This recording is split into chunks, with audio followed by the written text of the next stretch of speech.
PBI, unsur pimpinan, para wadek, para ketua prodi dan sekretaris prodi, dan teman-teman penggiat ilmu pengetahuan. Walaupun juga kelihatannya masih kurang yang bergabung, ya mungkin seiring materi berjalan bisa join lagi. Baik, sesi kita pada hari ini adalah kita masuk pada tahap interpretasi hasil atau temuan penelitian, atau bisa juga kita sebut dengan pemaknaan temuan atau hasil penelitian kita. Materi ini sebenarnya kan kalau kita buka berbagai referensi itu tidak dibahas secara eksplisit. Tetapi tentunya materi ini adalah materi yang alamiah, berdasarkan pada pengalaman dan juga berdasarkan pada bagaimana kami ketika berposisi sebagai reviewer untuk melihat hasil penelitian yang diungkapkan atau dituliskan oleh para peneliti. Tentunya yang pertama yang perlu diperhatikan oleh para peneliti adalah membuat petaan dulu. Petaan yang dimaksudkan itu bahwa pada dasarnya riset itu kan ada 4 bagian utama. Yang pertama adalah introduction-nya, kemudian yang kedua adalah review study atau tinjauan teoritis setelah review. Kemudian yang ketiga adalah penggunaan alat atau metode penelitian. Kemudian yang keempat itu adalah pembahasan hasil atau pemaknaan temuan atau hasil penelitian. Kalau kita tambah satu lagi adalah penyimpulan, ya, hasil dari temuan hasil itu. Saya coba membedakan dua komponen yang selama ini kita bicarakan, bahwa ada pembeda sebenarnya memaknai atau menginterpretasi hasil penelitian kualitatif dengan penelitian kuantitatif. Itu. Bagi teman-teman yang sudah pengalaman di penelitian kualitatif, saya kira tidak menjadi masalah. Kenapa? Karena diri seorang peneliti itu merupakan bagian dari instrumen penelitian. Kemudian ada dua komponen sebenarnya yang harus diperhatikan di sini. Yang pertama adalah memaknai hasil itu pada saat kita mengumpulkan data. Kemudian yang kedua adalah memaknai data setelah kita berada pada pasca pengumpulan data. Itu boleh kita lakukan di penelitian kualitatif. Jadi jangan kita menunggu sampai selesainya data terkumpul secara totalitas, tetapi boleh saja kita melakukan interpretasi atau pemaknaan sambil kita berada pada proses pengumpulan data. Itu. Dengan demikian ada karakteristik yang perlu diperhatikan, bahwa memang kita di penelitian kualitatif itu adalah naturalistik, ya, atau naturalistik. Ya. Hanya jangan juga kita menjadi penulis alamiah yang kebablasan di situ. Asal maunya kita giring kemana berdasarkan pada kealamiahan atau subjektivitas kita. Tetapi pemahaman saya di sini adalah kita dibatasi pada bekal keilmuan atau bekal konsep yang sebenarnya sudah kita petakan pada bab 2 itu. Makanya terkadang disampaikan apa sebenarnya yang dituliskan pada hasil penelitian itu. Ketika kita sudah lari ke kiri, lari ke kanan, kemudian tidak bisa dikontrol dengan bekal konsep ya atau telah review yang sebelumnya kita ungkapkan, maka itu biasanya diistilahkan dengan kealamiahan yang kebablasan di situ.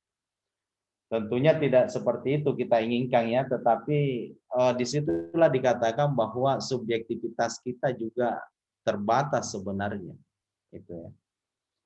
Kemudian yang kedua adalah pada dasarnya kita hanya memaparkan, memetakan data-data kita yang ada. Ya makanya di situ setelah ada pengumpulan data, maka di situ ada namanya proses reduksi di situ kan. Proses reduksi sebenarnya adalah proses atau bagian dari pendeskripsian data kualitatif. Kemudian yang berikutnya adalah sangat berbeda dengan penelitian kuantitatif yang endingnya adalah pada hasil ya, pada hasil yang keluar outputnya, tetapi dalam penelitian kualitatif ini berurusan dengan proses. Jadi sangat tergantung pada proses kita berinteraksi dengan informan kita di situ. Dan itu prosesnya dan tidak serta-merta melihat pada hasilnya, tetapi penekanannya adalah proses. Ya contoh saja kita mendapatkan display data tertentu yang mungkin satu paragraf atau 4 baris yang merupakan hasil dari interview atau wawancara kita terhadap informan. Nah, tidak serta-merta kita mengambil bahwa itulah data sebenarnya, ya. Tetapi data itu kan setelah dikumpulkan maka kita melakukan proses reduksi di situ.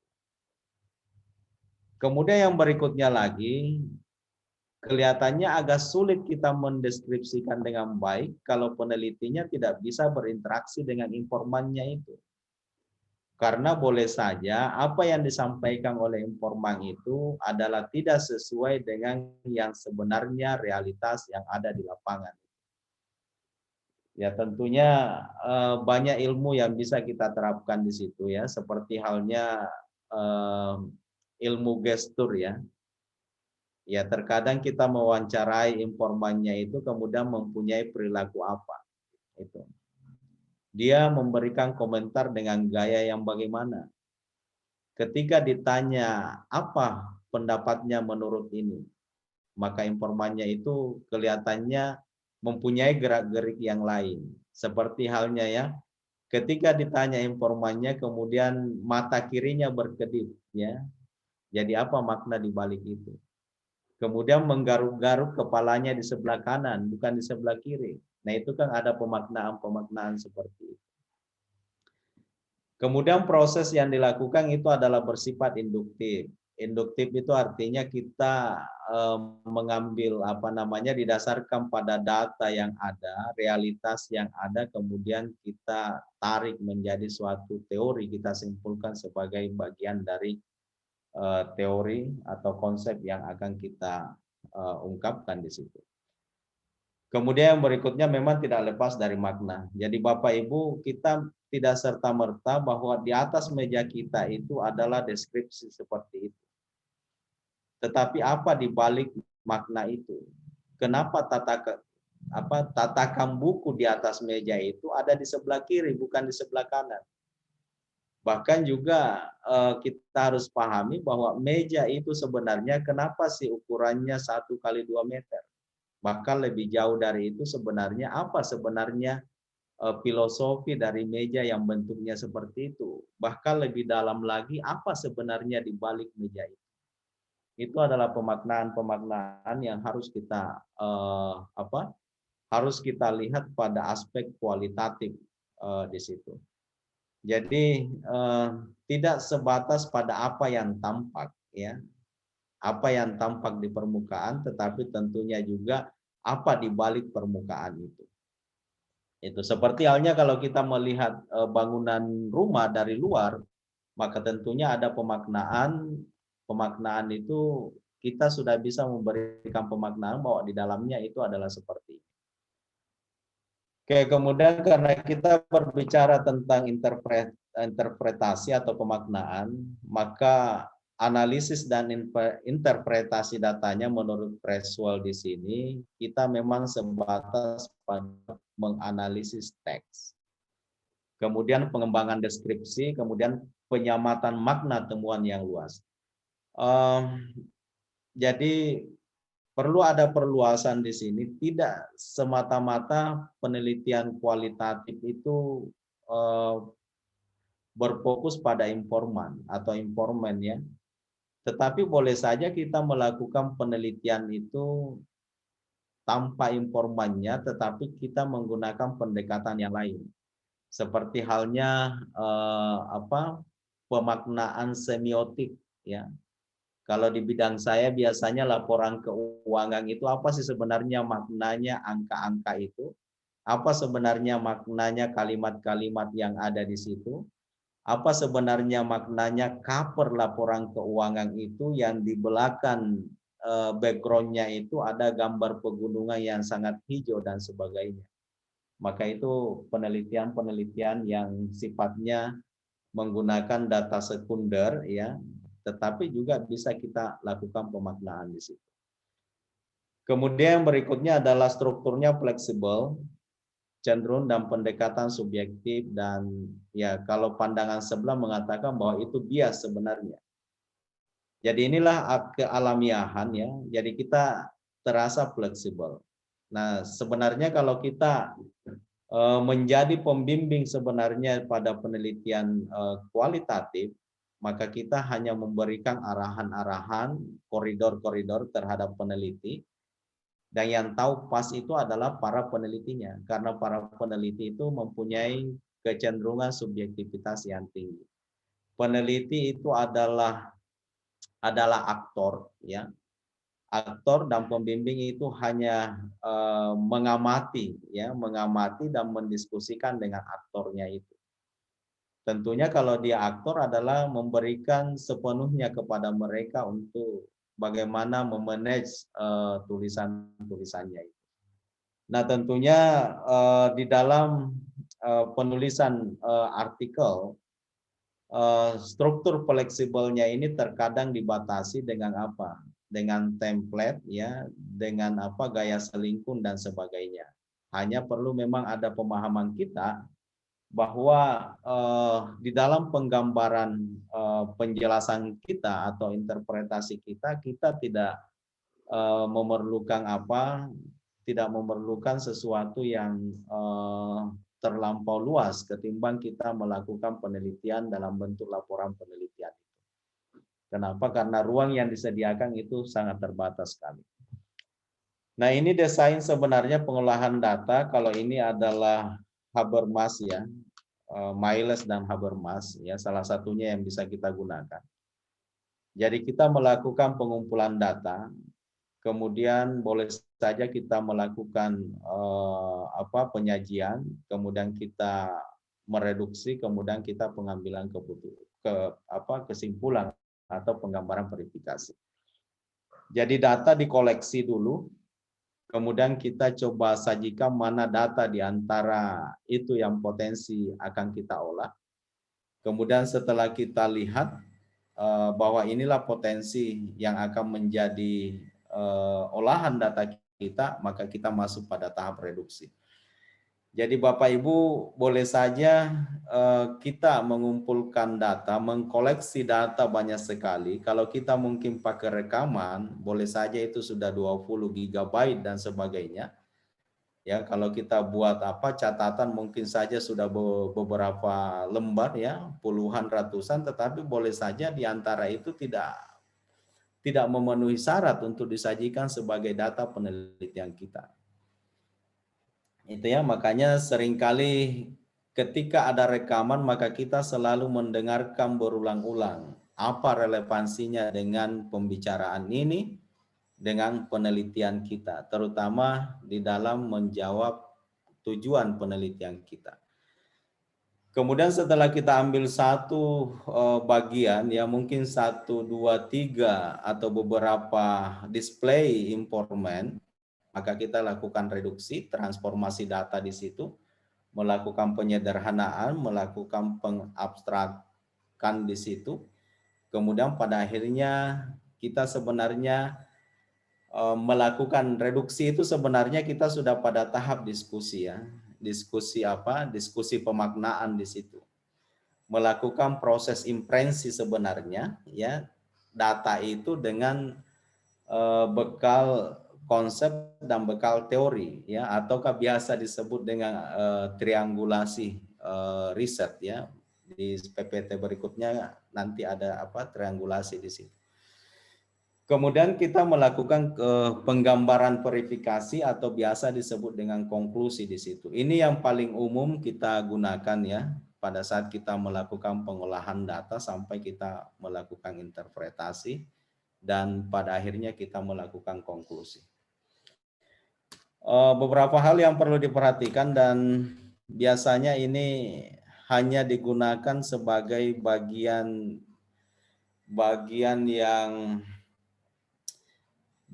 yang asal ada saja ya. Makanya kalau ditanya bagian ini bagaimana cara menggunakannya, biasanya peneliti tidak paham dengan cara menggunakan. Tetapi biasanya di bagian metode penelitian di artikel kita pasti akan kita masukkan yang namanya triangulasi data. Sebenarnya jenis-jenis triangulasi itu ada beberapa versi. Tetapi yang biasa kita pakai itu punyanya Haberman dan Miles di situ. Ada triangulasi sumber data, ya termasuk di dalamnya adalah para informan. Itu kemudian ada triangulasi metode pengumpulan data, boleh saja dengan cara dengan cara wawancara, kemudian yang berikutnya mungkin ada cara yang lain, ya seperti halnya dengan menemukan data sekundernya dan sebagainya. Kemudian yang berikutnya itu adalah triangulasi situasi. Ya, triangulasi situasi ini ketika kita keseringan turun di lapangan itu di pagi hari, kemudian kita coba kita coba di lain waktu kesempatan kita coba datang ke tempat itu, ketemu orang itu, informan itu pada siang hari atau sore hari. Itu namanya triangulasi. Kemudian yang berikutnya adalah triangulasi teori antara satu teori dengan teori yang lainnya. Itu. Cara kerjanya bagaimana sebenarnya? Ya. Jadi secara implisit ketika kita berada di lapangan atau ketika kita menuliskan bagian ini, maka ini akan jalan. Ya seperti halnya ada sesuatu mungkin yang mau didalami di situ, maka tentunya ada cross check and recheck antara satu informan dengan informan yang lain. Itu ya.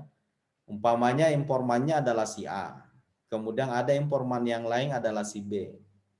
Itu. Boleh saja kita melakukan triangulasi antara keduanya itu. Menanyakan kembali, melakukan konfirmasi kembali kepada si B. Itu. Nah, bagaimana kalau jawabannya sama? Jawabannya sama adalah aman-aman saja.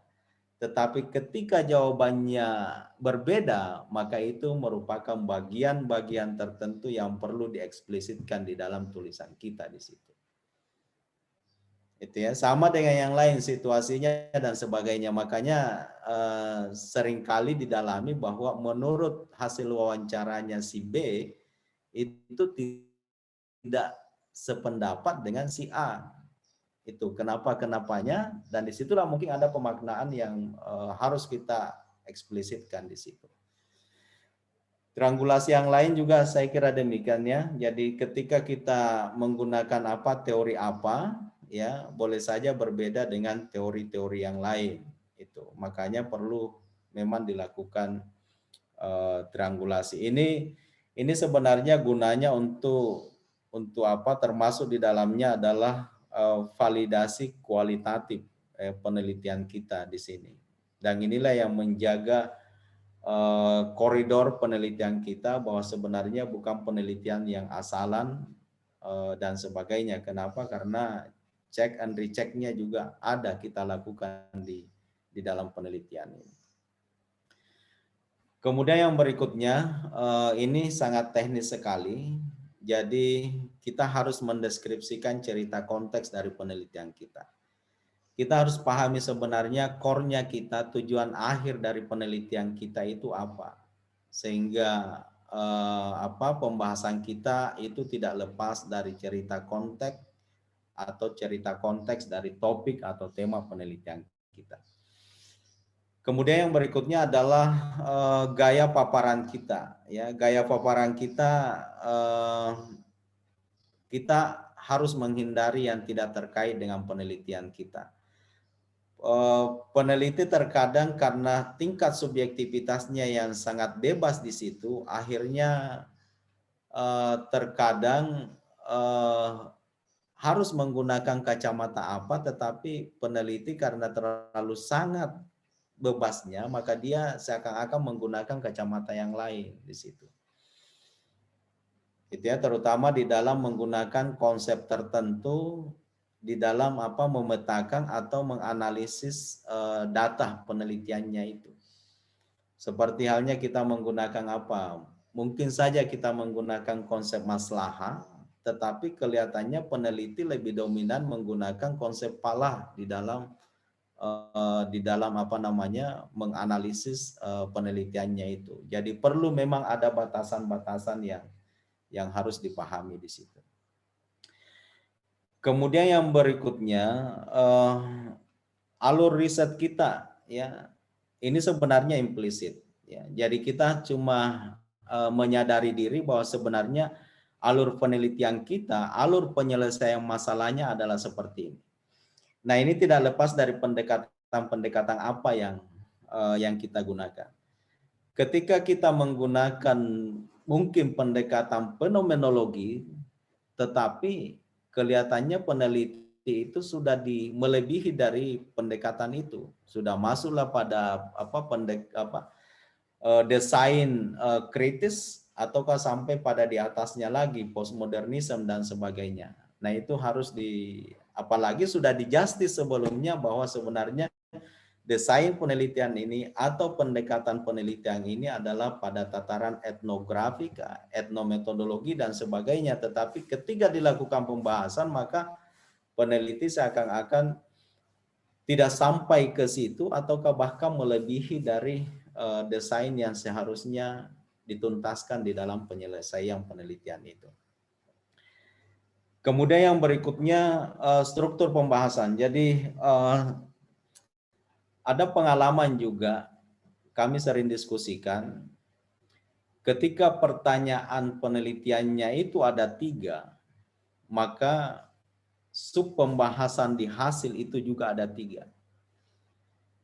Nah, saya sebenarnya tidak begitu sependapat dengan statement ini, tetapi saya lebih dominan membuat kerangka ketika satu pertanyaan atau rumusan penelitian itu, maka boleh saja dijawab atau disusun dengan beberapa sub pembahasan di situ. Itu ya. Kenapa? Karena saya selalu menghindari asumsi bahwa jangan-jangan penelitian riset kita ini hanya soal jawab. Itu. Pertanyaannya satu, jawabannya satu. Tetapi sebenarnya pertanyaannya itu adalah satu, tetapi boleh saja pembahasan untuk menyempurnakan jawaban itu lebih dari satu, bahkan 2 atau 3 untuk menyelesaikan itu. Itu ya. Dan saya memandang juga bahwa kelihatannya tidak begitu logis ketika hanya sebatas dengan susunan tanya jawab di dalam penelitian itu. Jadi itu pengalaman dan juga memperhatikan beberapa jurnal, ya, tidak seperti biasanya dijawab dengan satu, tetapi diturunkan seperti halnya piramida itu, satu di atasnya, kemudian dibuatkan pondasi ada 3, 4 untuk mengokohkan bagian atas dari piramida itu. Kemudian yang berikutnya, ini juga termasuk dengan apa yang saya bahas tadi, bahwa pertanyaan penelitian terjawab dengan baik. Terutama mungkin di kesimpulan bahwa tergambarkan bahwa beginilah jawaban dari itu. Tentunya kita pahami kalau penelitian ini adalah penelitian kualitatif, berarti jawabannya itu adalah secara deskriptif, ya, tidak dengan kalimat yang tegas, ya tidak, tetapi menggambarkan atau mendeskripsikan keadaan atau apa konten dari pertanyaan itu. Ya, bagaimanakah good corporate governance berbasis Islam? Berarti kan harus dijawab dengan temuan kita, ya, berdasarkan temuan kita dengan cara mendeskripsikan apa yang dimaksudkan di dalam pertanyaan itu. Kemudian yang berikutnya menjadi catatan penting, jangan-jangan kita salah di dalam menggunakan metode atau alat analisis untuk mengurai temuan itu. Terutama kita menggunakan konsep apa untuk mengurai permasalahan itu. Khawatirnya diberikan catatan pinggir bahwa ini tidak tepat menggunakan metode atau alat analisis untuk mengurai itu. Tetapi ada metode atau alat analisis tertentu yang lebih tepat untuk mengurai permasalahan itu. Kemudian yang berikutnya yang minggu lalu kaitannya bahwa ketepatan pendekatan penelitian ini terpenuhi asumsi-asumsi pendekatan itu. Terutama terkadang ya penelitian kuantitatif, ya, ada porsinya sebentar, penelitian kuantitatif, tetapi kita mencoba menempatkan posisi peneliti dengan kondisi yang sangat subjektif sekali. Menempatkan penelitian kualitatif, tetapi memasukkan aspek yang bebas nilai di situ, ya, seperti halnya memaknai penelitian kualitatif yang didasarkan pada data-data, tetapi kelihatannya tidak ada pemaknaan selain daripada deskripsi di situ. Kalau kita hanya menggambarkan deskripsinya, maka itu sebenarnya adalah kita sangat objektif, dan bahkan itu adalah bagian daripada yang bebas nilai di situ. Tetapi intinya kita di kualitatif adalah menanamkan nilai-nilai tertentu pada angka-angka yang kita interpretasikan di situ. Kemudian yang berikutnya, yang ketiga, ya, saya kira yang tadi yang di awal ini adalah latar alamiah. Kemudian yang berikutnya adalah kita memang didasarkan pada subjektivitas peneliti, subjek penelitiannya. Kemudian harapannya kita adalah holistik, ya, dan tidak diisolasi sehingga terlepas dari konteksnya. Jadi kita membahas secara holistik, ya. Holistik itu adalah lebih sempurna dari komprehensif, ya. Jadi kita lebih komprehensif itu adalah kita lebih mendalami, melakukan pendalaman, pendetailan dan sebagainya sampai ke akar-akarnya untuk menyelesaikan permasalahan di situ. Kemudian yang berikutnya adalah, ya, tempatkan diri peneliti sebagai instrumen untuk mengungkap makna yang terkait dengan nilai dan konteks di situ. Jadi kita paham bahwa diri kita adalah sebagai bagian dari instrumen, maka tentunya memberikan kontribusi yang besar di dalam data dan termasuk di dalam menginterpretasi data itu.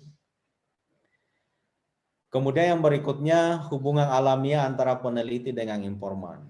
Jadi Bapak Ibu selaku peneliti, ya, lakukanlah interaksi dengan baik dengan para informan kita itu.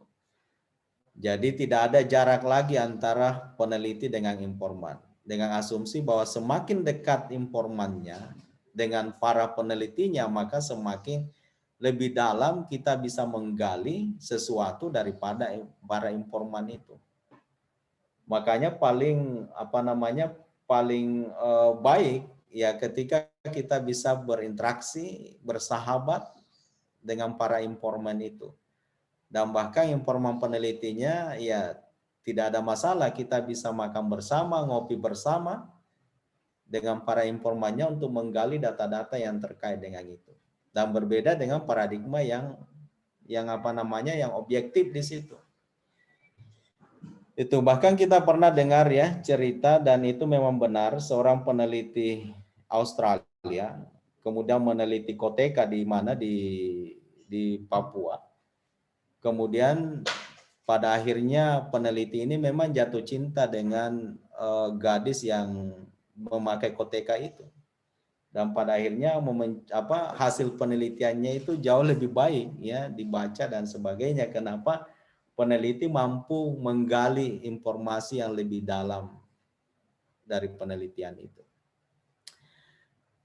Sebaiknya memang sampel ya, kita tidak mengenal sampel sebenarnya tapi informan, tetapi itu adalah purposive sampling. Purposive ini kan siapa yang kita tunjuk memenuhi kapabilitas, maka itulah yang menjadi informan kita, bukan random di situ. Jadi sesuai dengan kapasitas. Ketika informannya itu adalah seorang ulama, kiai, maka kita memang kiai yang mempunyai karakteristik seperti itu. Ketika kita meneliti mahasiswa, maka mahasiswa yang mempunyai keterkaitan dengan karakteristik penelitian kita. Umpamanya telah melulusi mata kuliah teori tertentu, kemudian mata kuliah metodologinya itu dapat A, kemudian kita pandang dia mempunyai prestasi, kebetulan kita meneliti tentang prestasi mahasiswa, maka itu adalah bagian yang purposive atau informan yang didasarkan pada kapabilitasnya. Analisis data secara induktif tadi sudah dibahasakan, kemudian mengarahkan penyusunan teori dari data lapangan. Dan pada akhirnya apapun bentuknya, bahwa penelitian kualitatif ini akan mengkonstruksi yang namanya teori.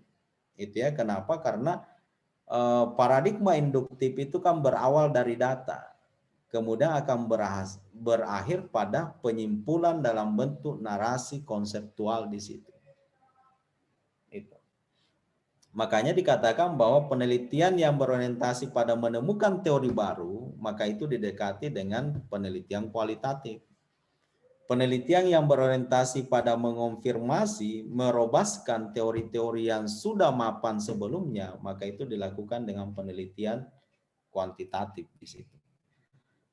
Kemudian yang berikutnya di analisis data itu adalah proses, sebenarnya kita menggunakan proses pelacakan ya. Dengan cara apa? Wawancara, observasi, bahan lain agar peneliti dapat melaporkan. Jadi kita tidak dibatasi sebenarnya ya, makanya juga di pengumpulan datanya itu tidak disebutkan secara secara spesifik ya, hanya menggunakan kuesioner atau apa dan sebagainya, tetapi lebih luas lagi. Kenapa terkadang kita tidak puas dengan satu wawancara, metode wawancara, tetapi cara lain bisa kita gunakan dengan cara observasi ataupun menggunakan bahan lain yang dapat melengkapi apa yang akan kita tuju atau apa yang akan kita selesaikan di dalam penelitian ini. Jadi ini memang agak fleksibel ya, asumsinya tadi memang adalah penyusunan itu lebih fleksibel. Kemudian yang berikutnya lagi itu kegiatan pelacakan ya. Jadi kita sebenarnya melacak, melakukan pengorganisasian, kemudian kita melakukan disagregasi, kemudian kita lakukan sintesis, kemudian kita mencari pola, kemudian kita sesuaikan dengan fokus penelitian. Jadi ini semua yang harus dilakukan oleh peneliti ya. Jadi memang ketika digambarkan di dalam artikel kita, maka kita bisa menduga memang bahwa peneliti itu sebenarnya sudah melakukan pengorganisasian data sebenarnya. Terutama yang paling penting sebenarnya melakukan sintesis ya. Melakukan sintesis, melakukan kausalitas, melakukan diskusi antar boleh saja diskusi antar hasil penelitian kita dengan penelitian sebelumnya, atau diskusi hasil penelitian kita dengan dengan menggunakan triangulasi yang lain. Nah, disitulah nantinya bisa mengarah bahwa kita sebenarnya sudah sesuai dengan fokus penelitian, sudah berkesesuaian dengan fokus penelitian kita. Kemudian yang berikutnya itu adalah analisis datanya sebenarnya kita lakukan secara berkelanjutan dan ini terus-menerus dan dilakukan secara berulang-ulang. Jadi kita tidak selesai pada satu permasalahan tertentu, tetapi boleh saja dengan perkembangan data yang terbaru itu bisa mengoreksi apa yang kita sudah reduksi sebelumnya. Maka dengan demikian masih ada ruang untuk bisa kita melakukan diskusi antara display data yang sebelumnya kita sudah sajikan dengan apa yang kita baru saja temukan pada saat ini. Artinya kita lakukanlah secara sustainable di situ. Oke, kemudian yang berikutnya ini saya rasa yang poin yang kedua dari terakhir ya. Jadi kita bisa menarik kesimpulan secara ideografis ya, bentuk kehususan dan bukan nometik ya. Kemudian yang terakhir itu memang kita di penelitian ini terikat dengan nilai. Jadi bukan bebas nilai. Jadi peneliti punya misi tertentu dengan memasukkan aspek apa ya sebagai bagian penjabaran dari nilai dari konsep-konsep atau teori yang ada itu. Kemudian yang berikutnya di penelitian kualitatif sebelum masuk di bagaimana menginterpretasi, kita biasanya diperhadapkan dengan alur seperti ini. Dan tentunya bagian interpretasi kita ada pada ujung bawah ini adalah penyajian dan pembahasan hasil. Tetapi Bapak Ibu, di artikel, kalau kita merujuk pada template atau gaya selingkungnya, maka boleh saja aspek yang sebelumnya ini mungkin secara implisit. Tetapi ketika kita melakukan pembahasan, maka awalilah pembahasan hasil itu bahwa telah dilakukan pengujian pra-hipotesis, termasuk di dalamnya adalah normalitas, termasuk uji asumsi, termasuk uji kualitas data dan sebagainya. Kenapa demikian? Karena kita para editor sebenarnya meyakini bahwa penelitian itu tidak bisa lanjut ya ketika ada pengujian-pengujian yang terkendala sebelum pengujian hipotesisnya itu. Makanya disampaikan mungkin beberapa baris kalau kita sudah masuk pada tahap penulisan artikelnya di situ. Di introduction saja bahwa ini sudah bebas dari uji ini dan tidak ada kendala di pengujian itu sehingga pengujian hipotesis bisa dilanjutkan dengan ini. Penelitian kualitatif kan ada hipotesisnya, ya, kuantitatif. Beberapa hal yang perlu diperhatikan, tetapi ini juga harus menyesuaikan dengan template-nya. Yang pertama itu adalah baca deskriptif variabelnya. Mean, median, apa dan sebagainya, deviasi standarnya ya harusnya dibaca itu. Kalaupun tidak ada ruang untuk membaca di awal, maka ketika kita menginterpretasi, maka pasti akan dicari keterkaitan dengan deskriptif variabel itu. Kemudian yang berikutnya baca dengan baik profil responden. Kalau lagi-lagi tidak ada ruang di penulisan artikel, maka ketika menjustifikasi hasil penelitian kita, maka profil responden itu sangat dibutuhkan di situ. Terutama ketika hipotesisnya itu ditolak. Ya, kenapa seperti seperti halnya kenapa para mahasiswa yang belajar mata kuliah itu tidak bisa maksimal memperoleh prestasi yang baik. Setelah dibaca profil respondennya, ternyata banyak mahasiswa itu kelihatannya tidak memahami mata kuliah prasyarat yang digunakan di situ. Di data profil responden kan biasanya dituliskan mata kuliah prasyarat, mata kuliah ini adalah A, B, C, dan sebagainya. Kenapa para pekerja di instansi pemerintahan itu tidak bisa menyelesaikan tugasnya dengan baik? Profil respondennya adalah usia kerjanya adalah 1 sampai 5 tahun itu mendominasi. Kemudian yang berikutnya itu hanya sebagian itu. Kemudian yang berikutnya mungkin ada penjelasan berapa kali melakukan pelatihan profesional, ya sebagian besar menjawab baru 1 kali. Dengan demikian mereka tidak bisa berkinerja dengan baik. Kualitas data validitas, pertemuan yang lalu ada yang menanyakan kenapa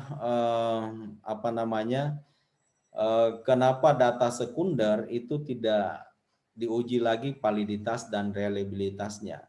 Ya karena asumsi yang dibawa bahwa data itu adalah benar-benar sudah valid, sehingga dengan demikian kita disarankan, dianjurkan untuk menggunakan data sekunder yang memang sudah valid. Istilahnya sekunder itu sudah valid kalau laporan keuangan kita teliti, maka laporan keuangan yang bukan prematur di situ kan, tetapi memang sudah ada capnya dan sebagainya. Kemudian asumsi klasik ya, jadi pengujian statistik ya yang mensyaratkan ya asumsi klasik maka harus bebas dari penyakit klasik ya yang dapat saja mengganggu hasil penelitian kita. Kemudian yang berikutnya di statistik kita tidak lepas untuk membaca adjusted R-square-nya.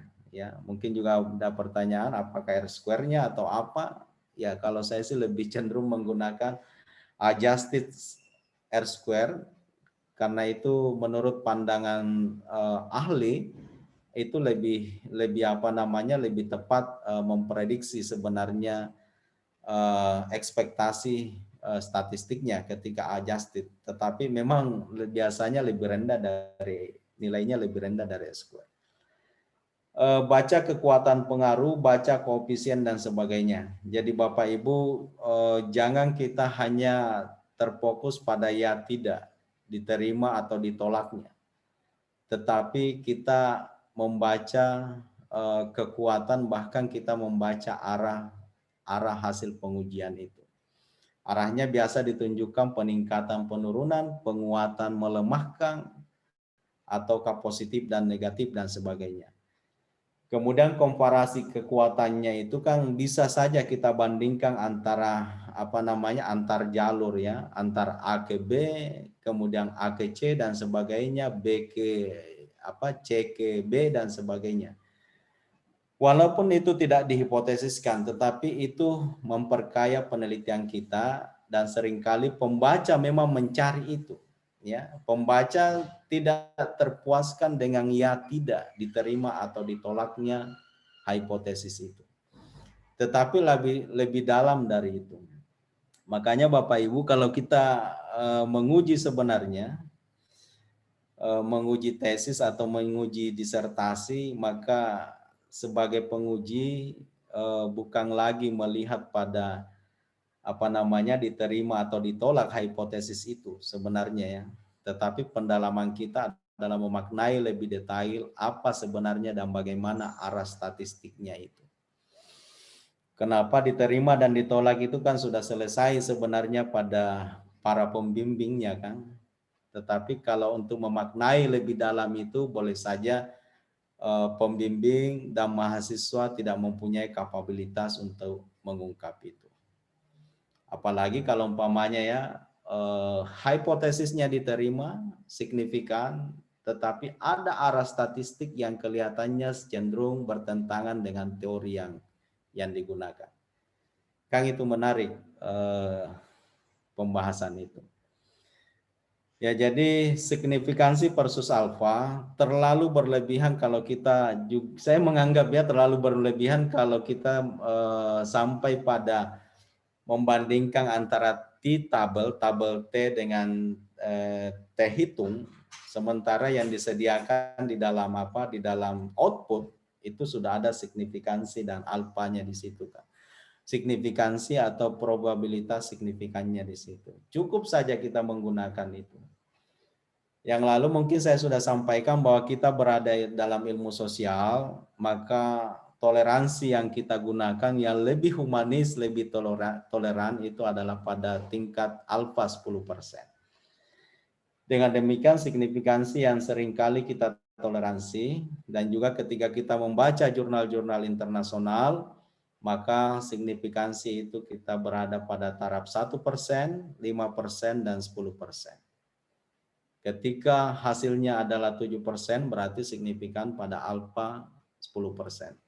Ketika hasilnya 0,00, berarti kita signifikan pada 1%.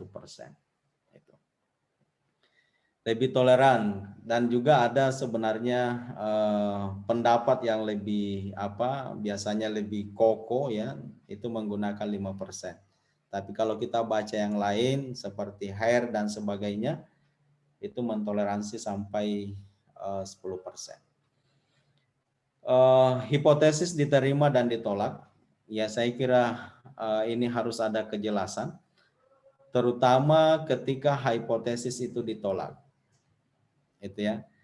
Kalau hipotesis diterima, saya kira aman-aman saja. Bapak Ibu yang lagi sekolah ya mungkin berada pada tingkat kenyamanan. Tetapi kalau Bapak Ibu yang ada hipotesisnya ditolak, ya mungkin berputar kepalanya untuk mencari kenapa ekspektasi itu tidak sesuai dengan teori itu. Itu ya. Jadi banyak yang gagal di S3 itu selesai S3-nya bahkan dead ya, di tengah perjalanan. Karena apa? Karena hipotesisnya ditolak ya. Selesainya apa? Beberapa teman saya itu ada 2-3 orang diminta mencari pembenaran kenapa hipotesisnya ditolak, sehingga pada akhirnya beliau itu tidak menyelesaikan, tingkat stresnya tinggi, sehingga dead di tengah perjalanan ya, mungkin selesainya di alam akhirat, nantinya dilanjutkan di situ. Kemudian jangan berakhir dengan angka-angka. Bapak Ibu, seringkali penelitian kita dikoreksi oleh review. Kenapa? Karena tidak ada interpretasinya. Angka-angka itu pada alfa sekian, diterima, ditolak, ya sudah nih. Jadi penelitian kuantitatif di Justice sebagai penelitian kering ketika kita berakhir pada angka-angka saja. Tidak ada perluasan pemaknaan, interpretasi, dan sebagainya. Itu. Kemudian ini yang slide yang terakhir. Ya, hipotesis ditolak. Ini pasti sangat dicari ya, terutama pada saat direview apa pembenaran dari itu. Bapak Ibu seringkali terlontar ya, di Justice hipotesisnya tidak benar. Bahkan setelah penelitian itu selesai, ada Justice kepada peneliti bahwa tanda kutip ya, bahwa kamu sebenarnya bodoh sekali di dalam menurunkan hipotesis. Kenapa hipotesisnya ditolak? Jangan-jangan memang adalah menurunkan hipotesisnya adalah tidak benar. Karena justifikasi yang besar, ruang yang besar sebenarnya adalah hipotesisnya itu diterima. Tetapi ada ruang memang yang mungkin porsinya sedikit, hipotesis itu punya potensi untuk ditolak. Kalau memang ditolak, maka berikan penjelasan itu. Justifikasi di artikel yang terakhir saya submit itu satu yang menyatakan bahwa hipotesisnya ditolak. Hipotesisnya tidak benar. Kenapa? Karena ada beberapa hasil pengolahan, hasil statistiknya itu memang ditolak di situ. Tapi reviewernya justru menyalahkan hipotesisnya yang salah. Nah, ini kita khawatirkan seperti itu. Kemudian yang berikutnya, ya ini jangan berakhir dengan itu, kaitkan dengan teori atau penelitian sebelumnya. Jadi Bapak Ibu, kita tidak mentok pada diterima, ditolak, angka-angka, tetapi harus kita berani mencoba mengkaitkan dengan teori, mengonfirmasi teori sebelumnya, ataukah justru merobaskan, menguatkan teori-teori sebelumnya. Jadi kita merobaskan itu menguatkan teori sebelumnya, mengonfirmasi teori-teori sebelumnya. Nah, ketika hipotesisnya ditolak, boleh jadi akan ada cikal bakal munculnya teori baru. Dan harapannya adalah ya penelitian ini saling melengkapi antara satu dengan lainnya, ada mengonfirmasi, kemudian juga ada merobaskan di situ. Ya, saya kira itu natural setting, kemudian di penelitian yang kuantitatif itu lebih pada rasionalisme atau menekankan pada empirisme di situ. Kemudian yang terpenting dari itu adalah bagaimana kita memberikan penjustisan atau interpretasi terhadap display ataukah hasil pengolahan data kita yang dilakukan sebelumnya. Dan kita tidak mentok pada pada justice. Seringkali bahkan para reviewer itu biasanya memberikan catatan bahwa penelitian ini kaku, penelitian ini penelitian ini sangat kering sekali. Porsi pembahasan itu kelihatannya harus lebih punya porsi yang lebih banyak dibandingkan dengan introduction-nya di situ. Kenapa? Karena yang ditunggu adalah itu. Yang ditunggu sebenarnya dari artikel itu adalah bagaimana mengungkap hasil penelitian kita dengan lebih holistik. Saya kira itu Pak Nurdin, ya masih ada sesi kita untuk kita bisa diskusi.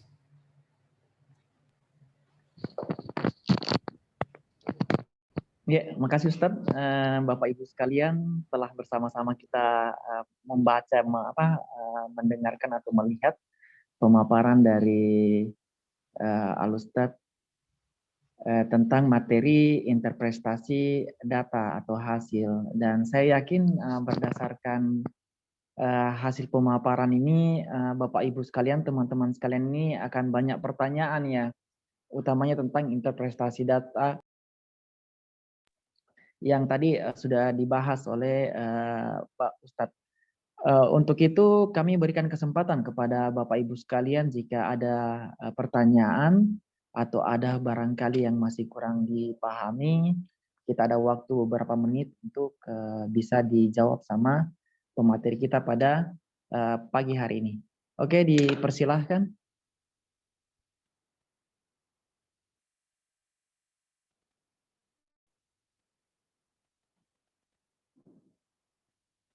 Oh, Pak Arsat ini ya. Ya, oke, silahkan Pak Arsat. Saya cari. Oke. Raise hand Pak Arsat, silakan. Pak Arsat. Assalamualaikum warahmatullahi wabarakatuh. Waalaikumsalam warahmatullahi wabarakatuh. Ya, terima kasih atas kesempatannya. Langsung saja mungkin ya. Jadi begini, tadi tentang penelitian kualitatif. Nah, tadi disebutkan juga bahwa untuk penelitian kualitatif itu kita tidak peneliti itu subjektif ya, jadi tidak bebas nilai. Nah, yang saya ingin tanyakan, ketika kita sudah menempatkan, jadi kita sudah menempatkan seorang peneliti sudah subjektif, sudah ada ininya, sudah tidak bebas nilai, namun kemudian setelah mengambil data pada informan, kemudian berbeda dengan apa yang dipahami si peneliti, artinya ada perbedaan. Nah, bagaimana ketika terjadi seperti itu? Atau misalkan dari beberapa informan dari metode tadi triangulasi tadi ada perbedaan antara beberapa informan. Cuman sedikit informan yang sesuai dengan pendapat si peneliti, lebih banyak yang berbeda pendapat dengan si peneliti. Nah, itu bagaimana itu? Terima kasih. Assalamualaikum warahmatullahi wabarakatuh. Assalamualaikum Iya. warahmatullahi wabarakatuh. Waalaikumsalam. Bagus sekali pertanyaannya. Barangkali bagaimana Ustadz ya? Saya barangkali juga sedikit tambahkan ini berdasarkan pengalaman barangkali bahwa kan pertanyaan pertama, kedua, ketiga kan bisa saja kalau kita triangulasi atau perpanjangan penelitian atau perpanjangan itu data-data yang diberikan berbeda dari 1 sampai 3 kali barangkali wawancara. Bagaimana dengan begitu Ustadz? Apakah orang tersebut bisa kita buang juga sebagai narasumber ataukah kita menarik tengah-tengahnya? Oke, minta tolong arahannya. Makasih Ustadz, silahkan. Baiknya dan ya terima kasih Pak Arsat. Jadi asumsi di penelitian kualitatif itu adalah subjektif, subjektif, dan syarat nilai atau apa namanya value laden ya, atau tidak bebas nilai. Triangulasi begini, triangulasi itu kan sebenarnya melakukan check and cross check ya antara satu informan dengan informan yang lain. Kemudian yang berikutnya, peneliti itu kan dipandang bahwa sudah mempunyai bekal ilmu pengetahuan yang kuat tentang apa yang diteliti di situ. Itu.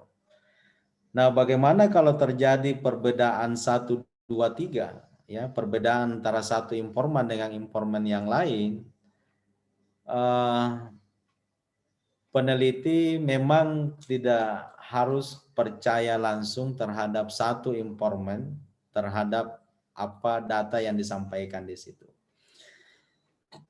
Makanya saya sampaikan kepada Bapak Ibu bahwa ilmu peneliti kualitatif itu kan harus komprehensif sebenarnya ilmunya. Itu kan. Termasuk di dalamnya ketika kita menjustis bahwa salah satu di antara 3 informan ini ada yang tidak menjawab dengan sebenarnya. Dan itu menarik untuk kita deskripsikan dengan holistik di dalam hasil penelitian kita atau di pembahasan penelitian kita di situ. Jadi peneliti punya kemampuan untuk melihat yang mana yang kelihatannya bisa menjadi data yang kita perlu reduksi di situ. Kemudian yang berikutnya, peneliti punya kemampuan untuk melakukan cross check, melakukan diskusi walaupun tidak mempertemukan informan, melakukan diskusi antara satu informan dengan informan yang lainnya di situ. Kemudian saya sampaikan tadi karena saya pernah belajar juga ilmu tentang gestur ya. Ilmu tentang gestur ini kan menarik, Bapak Ibu peneliti kualitatif, ya tolong dimanfaatkan dengan baik. Kenapa? Karena langsung berinteraksi dengan para informannya ini. Sama dengan Bapak Ibu kan, ketika Anda bertanya pada informannya, kemudian dia lagi-lagi mempunyai gerak-gerik yang berbeda, ya seperti halnya ditanya ya, tentang sesuatu yang sedikit mungkin mengganggu privasinya mereka, sehingga dia jawabannya adalah boleh saja jawabannya itu tidak benar dengan cara memperlihatkan gerak-geriknya. Itu Bapak Ibu ya, ketika kita tanya mereka itu, kebetulan pada saat kita tanya maka dia pegang telinga kirinya, ya apa maknanya? Pegang telinga kanannya, apa maknanya Bapak Ibu? Itu ya, jadi itu harus semua diperhatikan. Dengan demikian saya menjawab saja bahwa peneliti kualitatif mempunyai kemampuan untuk melakukan diskusi antara satu itu. Kemudian yang berikutnya, inilah gunanya triangulasi Bapak Ibu ya. Triangulasi ini mencoba untuk meng-cross check dan sebagainya. Dan bukan sebenarnya antara informan dengan informan yang lain. Satu informan kita datangi di pagi hari, satu informan yang sama kita datangi di sore hari. Ditanyakan hal yang sama, boleh saja mereka jawabannya mungkin berbeda. Nah, apa yang harus kita maknai dari situ? Bapak Ibu, kalau ini ruang pembahasannya bisa lebih panjang, maka ini boleh saja menjadi bagian yang menarik untuk kita cermati, kita tuliskan di dalam pembahasan kita di situ. Jadi intinya Bapak Ibu bahwa subjektivitas peneliti itu adalah diawasi atau dibingkai dengan kemampuan dan bekal keilmuan yang terkait dengan apa yang diteliti. Ya. Jadi justru saya selalu mengatakan bahwa subjektivitas peneliti itu menjadi objektif ketika dilingkupi dengan kemampuannya dan bekal keilmuannya di situ. Jadi bekal keilmuannya lah peneliti sebenarnya ya. Bekal keilmuannya peneliti itu menjustis objektivitasnya mereka. Tetapi inilah yang selalu dibahasakan sebagai subjektivitas peneliti. Itu. Saya kira itu Pak Nurdin. Jadi kemampuannya kita memang harus dibekali. Makanya kurang menarik memang ketika tidak melakukan triangulasi di situ. Saya kira itu Pak Nurdin. Iya, makasih Ustadz. Kemudian Pak Arsad, mudah-mudahan sudah terjawab atau Pak Arsad masih mau konfirmasi ulang, silahkan. Sudah, Ya, alhamdulillah. Alhamdulillah sudah terjawab. Salah satu dosen kuantitatif kita, ada beberapa mahasiswa yang penelitiannya kuantitatif, saya arahkan ke beliau. Cuma sekarang mungkin ada sudah ada perubahan sedikit ya. Ya oke, Bapak Ibu sekalian, siapa tahu masih ada pertanyaan lagi, dipersilahkan. Ini materi kita pada hari ini sangat menarik sekali tentang interpretasi data atau hasil, yang dimana kita tahu itu data atau hasil itu biasanya itu ya kadang tidak menarik di kesimpulannya atau di pembahasannya kurang menarik. Ini teman-teman sekalian atau Bapak Ibu ada pertanyaan, dipersilahkan. Barangkali sambil menunggu Ustadz, ini saya tertarik dengan yang kita sebutkan sebagai angka-angka yang data kering. Nah, kira-kira Ustadz untuk membuat yang tidak data kering itu bagaimana Ustadz? Karena ada juga kami itu pernah dapatkan materi untuk membuat apalagi namanya itu hasil kesimpulan itu kita harus menggunakan kalimat yang wah begitu, yang dramatis, sehingga seolah-olah penelitian kita ini sangat sangat bagus sekali. Bagaimana itu Ustadz? Ya. Baik ya, jadi saya bagi saja pengalaman ya. Saya kalau berhadapan dengan penelitian kuantitatif, seringkali saya telisik bukan yang ada di permukaan. Bukan lagi rananya saya melihat pada diterima ditolak, probabilitasnya, alfanya dan sebagainya. Tapi saya lebih cenderung mengkaitkan hasil statistiknya itu dengan berbagai data yang lain. Termasuk di dalamnya adalah deskriptif variabel, termasuk di dalamnya adalah profil responden. Kemudian yang berikutnya, kepandaian kita untuk membaca kecenderungan angka-angka statistik itu. Kecenderungan angka-angka statistik itu kalau boleh dinarasikan secara kualitatif di situ, sehingga kaya memang kita menarasikan hasil penelitian kualitatif itu. Kenapa Bapak Ibu ya? Jadi kalau mungkin di level S1 tidak ada masalah mentok pada angka-angka itu, tetapi kalau kita sudah di level S2, S3, apalagi kita mau submit jurnal itu, maka tentunya perluasan pemaknaan di balik angka-angka statistik itu sangat-sangat mendukung sekali. Kemudian yang berikutnya, di simpulan sebenarnya itu bukan lagi bahasa statistik di situ. Ya. Bahkan saya mengatakan bukan bahasa yang ada di pembahasan hasil penelitian. Tetapi di kesimpulan itu sebenarnya adalah closing statement dari peneliti terkait dengan hasil penelitiannya itu. Itu. Bahkan penelitian kuantitatif, ya saya tidak setuju kalau sebenarnya hanya menyimpulkan bahwa pembiayaan mudharabah itu berpengaruh positif terhadap terhadap profitabilitas perbankan syariah. Bahasa itu adalah bahasa statistik. Ya. Tetapi bahasa yang lain, apa closingnya? Ya, apa closing kualitatifnya terkait dengan peningkatan profitabilitas itu. Bahasa statistik itu hanya sebatas pada bab bab pembahasan hasil itu. Jadi memang saya sampaikan bahwa disinilah tempatnya kita melakukan perenungan sebenarnya apa pemaknaan, apa yang menjadi impresi dan apa kesimpulan kualitatif yang harus dinarasikan pada konklusi itu. Kalau ini adalah penelitian kuantitatif. Kemudian yang berikutnya, seringkali memang ya para penguji, kalau penguji internal itu ya, seringkali ketika penelitinya hanya sebatas itu, maka dikatakanlah bahwa penelitian kuantitatif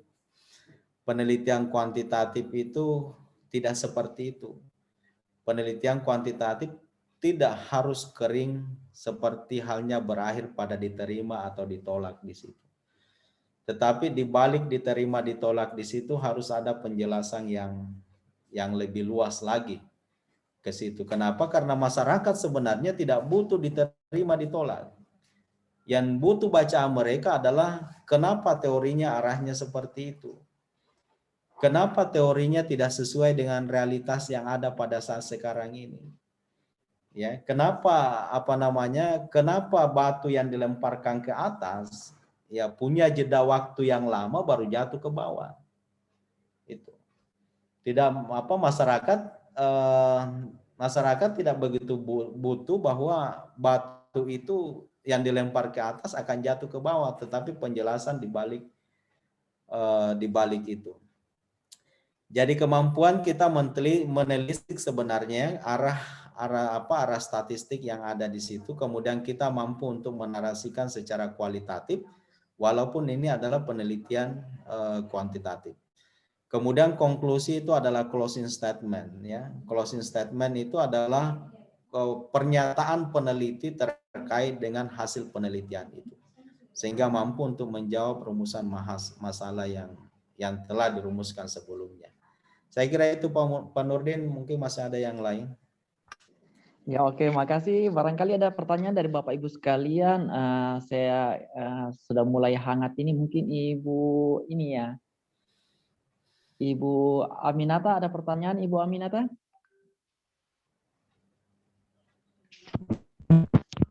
Iya Pak, saya ada pertanyaan. Iya oke, silahkan Ibu. Nah begini Pak, kan dijelaskan tadi ya kalau angka itu harus dijelaskan ada apa sih di belakang angka. Nah deskripsinya itu bagaimana, ini artinya apa, kan seperti itu. Nah kan itu kalau kita penelitiannya kuantitatif kan untuk mengolah datanya saja itu kan sudah susah ya Pak. Terus kalau kita cari lagi balik angka itu ada apa, nah itu kan berarti kerja 2 kali itu ya Pak ya. Itu bagaimana menurut Bapak lah? Iya, bagus sekali pertanyaannya ya. Jadi kalau kuantitatif bisa jadi 2 kali ya. Satu olah data kuantitatif, kemudian juga diinterpretasikan lagi ke dalam kualitatif dalam narasi. Oke, silakan Ustadz arah anunya. Ya, baik ya. Ini seringkali memang menjadi pertanyaan yang dilontarkan oleh para peneliti kuantitatif. Jadi Bapak Ibu atau kita semua peneliti kuantitatif perkaya dengan pradata dulu, ya. Perkaya riset kita dengan data pendahuluan itu. Kalau Bapak Ibu menggunakan data primer seperti kuesioner, perkaya profil respondennya.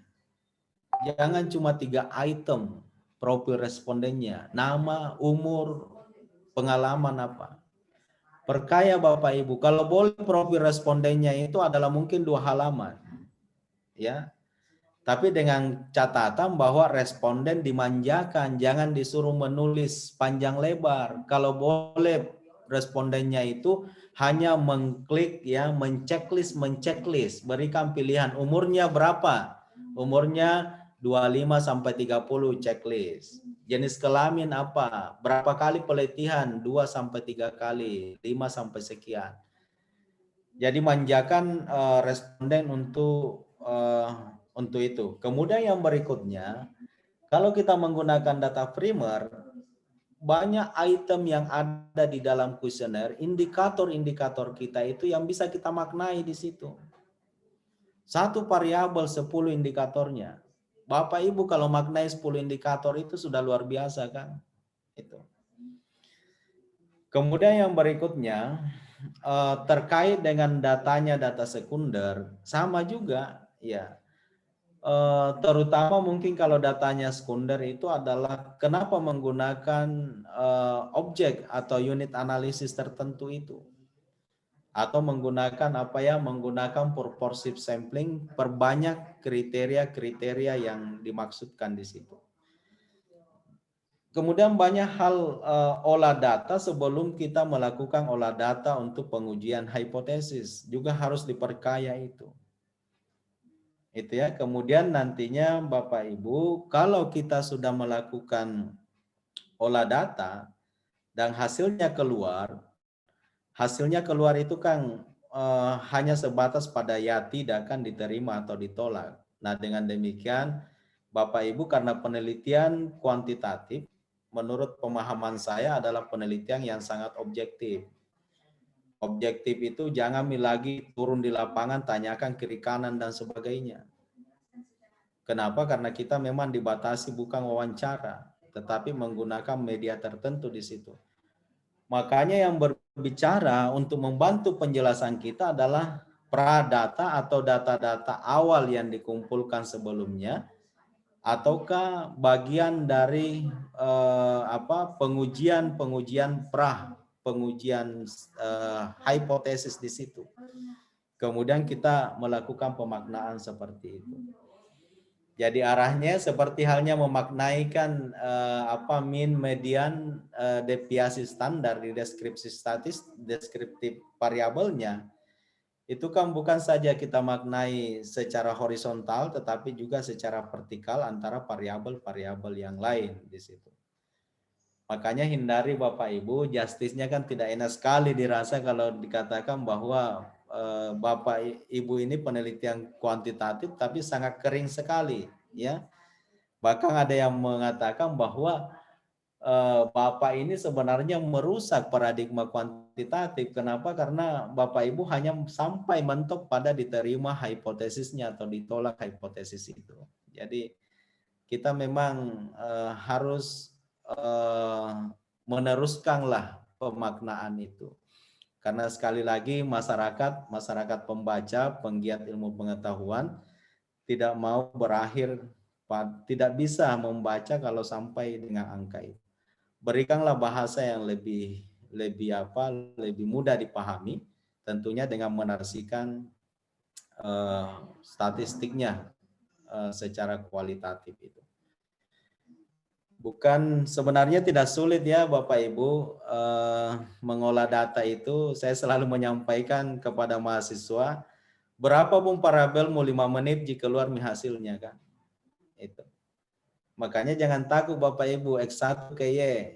Mahasiswa saya S1 kan sudah ada semua variabel tengahnya. 3X-nya, satu tengahnya, apakah intervening moderating, kemudian satunya Y-nya. Itu. Kenapa? Karena sedikit ada perluasan, ada pengembangan pengetahuan di situ. Saya mengatakan kalau 3X-nya, 5X-nya, 1Y-nya, saya mengatakan bahwa kamu sebenarnya hanya tambal sulam, ya. Tambal sulam penelitianmu itu, tambal-tambal saja kiri kanan dan sebagainya.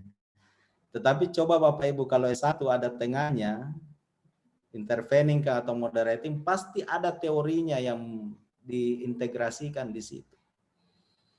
Tuh Bapak Ibu, biar 100X-nya, 1Y-nya, 2 menit jika keluar hasilnya Bapak Ibu. Ya, jadi itu. Tetapi kalau 1X-nya, kemudian ada tengahnya 1, ada Y-nya, lebih baik daripada 100X-nya, 1Y-nya. Kenapa? Karena kapan ada tengahnya berarti ada teori atau konsep lain yang digunakan untuk menjelaskan penelitian itu. Saya kira itu Pak Nurdin. Iya, makasih Ibu Aminata. Mudah-mudahan sudah terjawab atau masih ada yang ingin ditanggapi? Ya, tidak yang Saya tanggal Iya, kira oh, ya. Ya, i- terima kasih. iya, oke, makasih Bu Aminata. Kemudian di bawahnya barangkali ada Ibu Fadila ya. Ibu Fadila ada pertanyaan Ibu. Ini dosen muda kita, dosen berbakat juga. Ibu Fadila, silakan. Halo Ibu Fadila, masih aktif?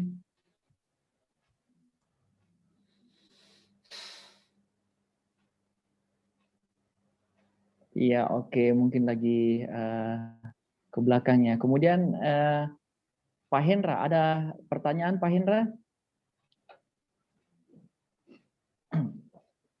Barangkali sambil menunggu pertanyaan Ustadz, saya kadang begini Ustadz, untuk beberapa hasil penelitian orang itu, termasuk juga pernah penelitian saya sendiri, itu saya malah membaca hasil anunya, variabel, indikator, kemudian yang skala Likert-nya itu Ustadz. Kadang saya membaca di situ.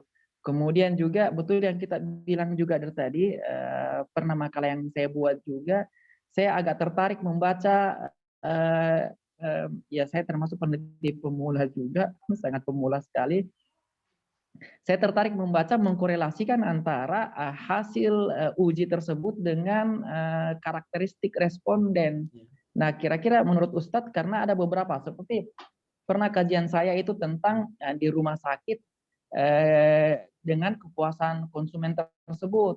Kemudian saya mengkaitkan bahwa kayaknya ini ada korelasi antara kenyamanan pasien itu dengan pertama itu dengan tidak membayar, dengan gratisnya. Jadi bukan gara-gara pelayanannya, walaupun saya melihat dari hasil kuesioner yang kami lontarkan itu pelayanannya sangat bagus, sangat bagus. Cuma saya melihat kayaknya pelayanan itu bisa biar rendah jadinya, tetapi gara-gara gratis ini yang bisa membuat mereka terpuaskan. Bagaimana Ustaz? Apakah boleh saya mengkorelasikan hasil uji tersebut dengan data responden Ustaz? Ya, saya kira itulah memang apa namanya yang harus disampaikan ketika memperluas pemaknaan di kualitatif itu. Bahkan Bapak Ibu, kalau turun indikator, turun dimensi, maka kaitkanlah hasil pengujiannya dengan indikator dan dimensi itu. Karena boleh saja ya, boleh saja secara pengujian itu aman-aman saja. Tetapi ketika kita telisik indikator-indikatornya melalui deskriptif variabelnya, maka ada saja sesuatu yang sebenarnya harus dimaksimalkan, ya. Tetapi secara rata-rata, karena statistik itu kan merata-ratakan, itu ya. Nah, secara rata-rata tidak ada masalah, tetapi ketika kita telisik indikatornya 1 sampai 5, ternyata kita mampu menemukan bahwa ada 1-2 indikator yang terkait dengan kepuasan itu yang tidak cenderung ditingkatkan oleh objek penelitian kita. Memang idealnya seperti itu. Kemudian yang kedua, memang kita tidak lepas dari skala yang digunakan itu. Kenapa? Karena umpamanya kita menggunakan skala Likert ya 1 sampai 5 atau 1 sampai 7 dan sebagainya, maka memang kita akan melihat kecenderungannya di situ. Kecenderungan setiap variabel atau indikator itu kemana? Apakah kecenderungannya itu di bawah rata-rata, mendekati tidak setuju, atau ke range yang bagaimana? Atau justru ada yang maksimal di situ? Maka di situ sebenarnya dielaborasi terkait dengan indikator atau dimensi. Kemudian yang berikutnya adalah kemampuan peneliti juga mengkaitkan itu dengan profil responden. Kalau ini adalah datanya terkait dengan kepuasan pelayanan, maka lihat di situ kenapa mereka menginginkan gratis. Pelajari informannya, karakteristik respondennya itu yang mana yang dituju oleh penelitiannya Pak Nurdin. Apakah memang ada datanya bahwa informannya kita berikan pilihan, menceklis, informannya berpenghasilan 5 juta ke bawah 1 bulan. Informannya berpenghasilan 5 juta sampai 10 juta per bulan. Atau ada karakteristik 2 juta per bulan. Nah, coba kita pelajari di situ kan.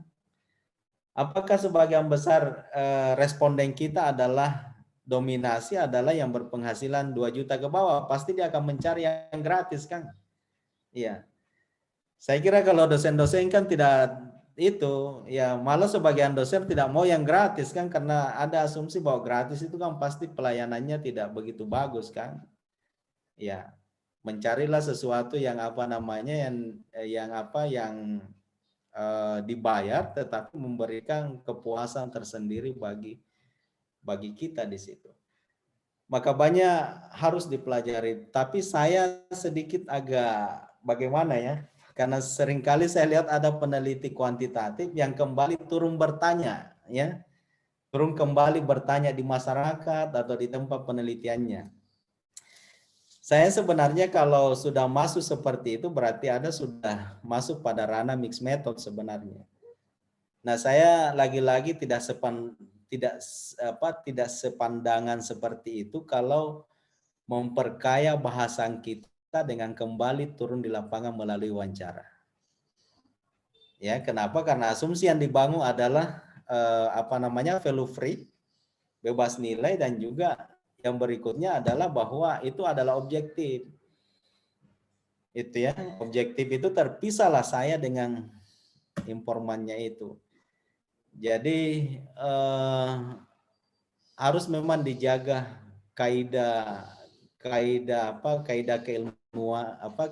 keilmuan untuk karakteristik kuantitatif itu.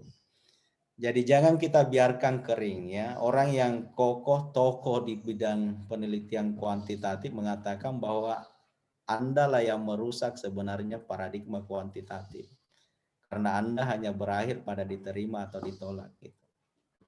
Saya kira itu Pak Nurdin. Iya, makasih Ustadz. Sangat luar biasa sekali pertemuan kita pada hari ini. Saya dapat pencerahan juga. Yang tadi saya bilang itu Ustadz, saya sempat juga karakteristik responden itu yang saya tanyakan itu Ustadz.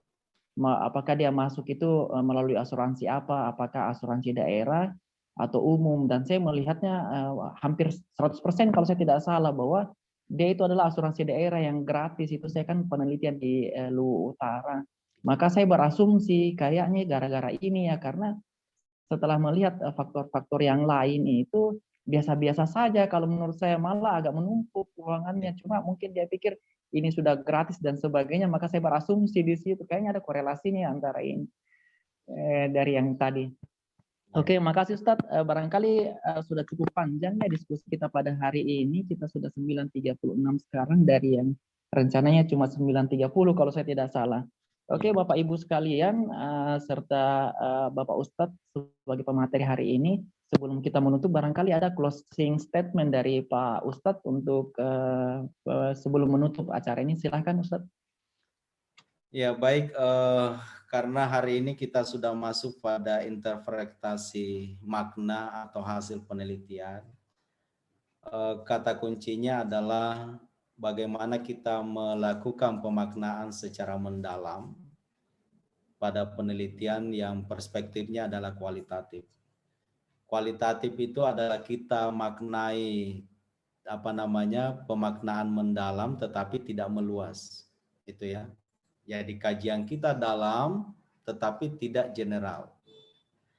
Sementara untuk perspektif yang kuantitatif, justru memang kita diharapkan untuk general. Tetapi pemaknaan yang kita lakukan itu adalah tidak begitu mendalam. Kemudian yang berikutnya lagi bahwa yang dicari sebenarnya oleh masyarakat pembaca adalah apa sebenarnya yang harus kita sampaikan terkait dengan core atau tema atau topik dari penelitian kita. Dengan demikian pemaknaan yang harus kita lakukan adalah jangan melepaskan diri walaupun kita berada pada ranah subjektivitas, jangan kita melepaskan diri pada topik riset ya atau tema penelitian kita di situ. Kemudian yang terakhir bahwa di dalam penulisan jurnal seringkali peneliti-peneliti itu memberikan pemaknaan yang luas dalam arti kata bahwa ada ada ketidakterkaitan antara pemaknaan itu dengan topik atau penelitian itu. Makanya Bapak Ibu selalu cek and recheck ya, antara kepalanya, kemudian batang tubuhnya, kemudian kakinya. Jadi itu ada apa namanya, ada garis lurus benang merah yang harus kita lihat ke situ. Jangan kita kemana-mana, tetapi tetaplah lurus ketika kita melakukan pembahasan. Kenapa? Seringkali karena tingkat subjektivitasnya, jadi peneliti sebenarnya mempunyai kreativitas yang lebih tinggi, itu ada pada hasil penelitian itu. Dan seringkali juga peneliti mengelaborasi dirinya kebablasan atau apa ya istilahnya, terlalu over di dalam melakukan interpretasi itu. Dan yang terakhir lagi adalah ungkap konklusinya dengan closing statement dari para peneliti itu. Saya kira demikian Pak Nurdin. Iya, makasih Ustadz. Demikianlah Bapak Ibu sekalian, kita sama-sama mendengarkan materi yang sangat luar biasa pada pagi hari ini. Kemudian sebelum kita menutup acara, atas nama pimpinan FEBI Yayan Palopo mengucapkan penghargaan yang sebesar-besarnya buat pemateri kita pada pagi hari ini, Bapak Ustadz Dr. Wahyudin Abdullah. Kemudian juga kami mengucapkan terima kasih juga kepada teman-teman yang sempat hadir Hari Keluarga, tetapi sempat juga hadir, utamanya pemateri. Baiklah Bapak Ibu serta Ustadz yang kami hormati, marilah kita bersama-sama menutup acara kita pada pagi atau siang hari ini dengan mengucapkan hamdalah. Alhamdulillahirabbil alamin. Wabillahi taufiq wal hidayah. Assalamualaikum warahmatullahi wabarakatuh. Waalaikumsalam warahmatullahi wabarakatuh. Ya, makasih Ustaz. Ada Nuna, Nadine. Lari-lari di belakangnya Ibu. Di kampus ikuti. Libur ini Nadine, Nuna. Libur semester Mi. Libur mau naik kelas tahu ah. Kepangkep nih, kasih basic nih. Ayana mau pamit. Ya, Assalamualaikum warahmatullahi wabarakatuh. Waalaikumsalam. Waalaikumsalam. Ada calon S3 di sini, Tanti namanya. Pak iya, Ibu Tanti. Mirip-mirip mulutnya ini, maunya cantik. Nah, sebut Tanti.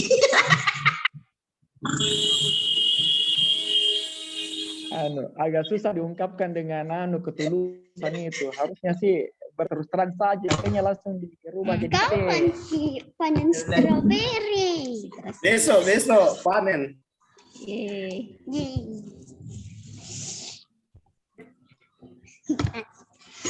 Tinggal 2 kali pertemuan ini. Kenapa Tanti nama? Nanti tahun depan program apa lagi untuk kita ini? Ya, kalau berhasil ini ya alhamdulillah. Ya, karena tinggal 2 kali pertemuan. Besok. Ustaz disambung lagi Ustaz. Ya. Tahun depan disambung lagi dalam bentuk kayak itu yang kayak kemarin ke Jogja, maksudnya ya mungkin bukan ke Jogja tetapi dia kayak apa lagi itu orang yang di karantina, outputnya ya harus artikel. Ya, saya rasa kalau begitu orang di kandang fakta. Iya, saya rasa jauh lebih baik. Kita mesti cari yang yang agak enteng-enteng sedikit angkanya. Karantina di warkop, Pak. Bukan karantina kalau di situ. Dekat sekali dari rumah. Kalau Pro Irwan kan terlalu tinggi angkanya, tapi kalau bisa dibiayai tidak ada masalah. Itu. Ya, kalau menurut saya begini Ustaz. Biar pematerinya barangkali di antara kita atau pemateri yang sudah ada yang 2 orang tersebut, lokasinya yang jelas lokasinya lokasi karantina memang yang boleh dikatakan susah untuk pulang pergi. Di Rongkong tidak ada jaringan.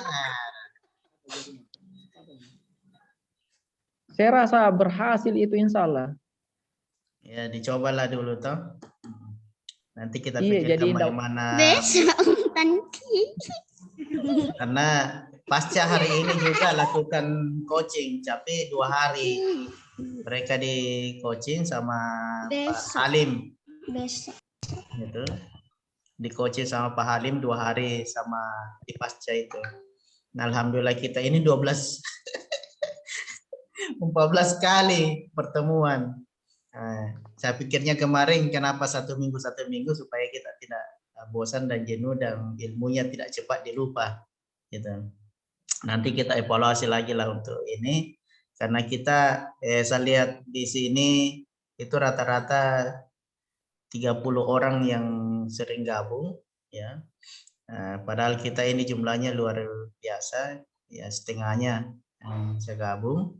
Nanti kita evaluasi program seperti ini ya. Apa tahun depan seperti apa modelnya ya, supaya langsung produk. Banyak serikandi yang bisa jadi guru besar sebelum angka 40 umurnya gitu. Gitu. Nah, luar biasa toh kalau 40 tahun guru besar ya. 50 tahun Pak guru Nurdin besar. mau guru besar. 50 Pak tahun. Nurdin sebelum 40 itu sudah. Jadi ada kalau 50 tahun saja itu ada 30 tahun menikmati Pak. Guru besarnya. Pak Nurdin 39